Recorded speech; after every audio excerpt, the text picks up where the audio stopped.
আসসালামু আলাইকুম ভিউয়ার্স, কেমন আছেন সবাই? আশা করি সবাই ভালো আছেন।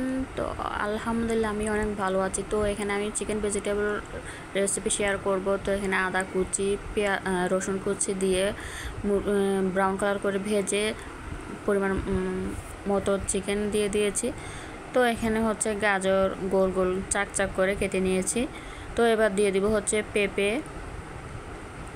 তো দিয়ে দিব লাউ 1 কাপ পরিমাণ, সব কিছু 1 কাপ পরিমাণ নিয়েছি। তো হালকা একটু মিশিয়ে নিচ্ছি।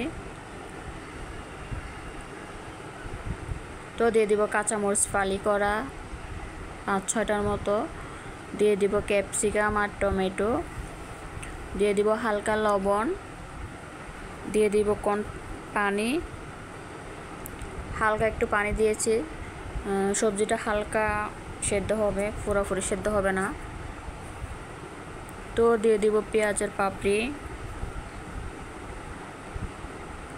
দিয়ে হালকা একটু মিশিয়ে নিব। তো মিশিয়ে নেওয়া হয়ে গেলে দিয়ে দিব কর্নফ্লাওয়ার 2 টেবিল চামচ গুলিয়ে রেখেছিলাম, সেটা এখন দিয়ে দিলাম। তো আবারও মিশিয়ে নিব ভালো করে। তো একদম রেডি হয়ে গেল চিকেন ভেজিটেবল সবজি।